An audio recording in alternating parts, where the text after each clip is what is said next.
So what I'm going to do is I'm going to add in my clips, and instead of press on sound sync, what we want to do is create our own video. Sound sync is a great option if you don't want to put any text over the top or anything like that. If you want to quickly edit those videos, a lot of the times we do that as well, and they perform really well. But for this one, we're going to press on default, which is an option right there in the bottom, and then we're going to click next.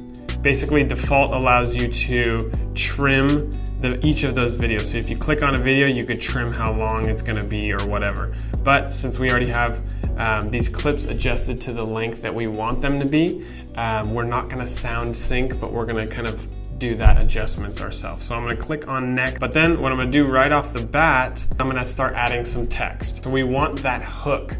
That hook is going to be basically what this video is. We want to tell people right away what the video is. So I'm going to do product photo shoot. We want to make sure that we are editing the length of the text. So I'm going to click set duration on it. Why we want to set duration is so that that text is not through the entire video. We don't want to show someone photography tip for the whole video. So we're going to trim it. You grab it from one end and you squeeze it all the way to the other end. So product photography tip, we want it to just last over these first two clips, just so we can tell our audience this is the product photography tip. This is what you're going to be getting. Press that check mark. And as you can see, it's going to pop up in the beginning of the video. It just says product photography tip, and then it goes away. Then I'm going to click here. I'm going to add some more text, basically explaining what is happening in that video. So this now is the add value portion.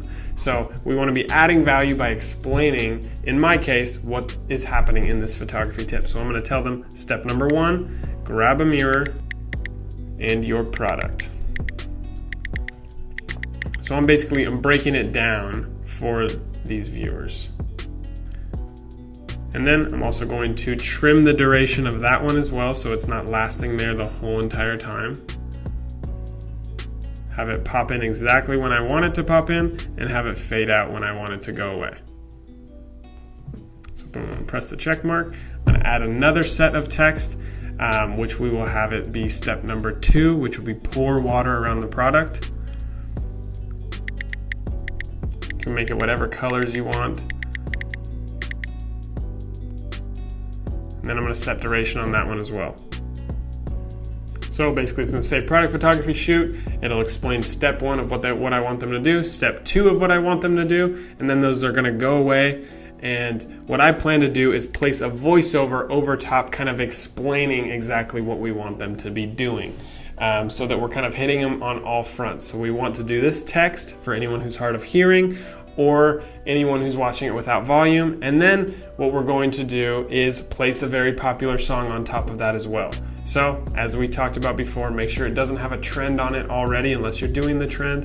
And then I'm going to click on that popular song, add that, but then we want to go over to the volume section, bottom right corner, so that we don't have our original sound in there. We don't want sounds of you moving your camera around and stuff like that. So I'm going to take away that original sound, and I plan to voice over this. So I want to lower the added sound just a little bit, and the added sound is the music sound basically, and then that'll be it. So I dropped it down to 70%, but then the original audio I dropped it down to 0 because I'm going to be doing a voiceover, but I want the music in the background behind my voiceover so that we could go to the explore pages of the people who listen to that sound, as well as we have the voiceover kind of explaining what we want.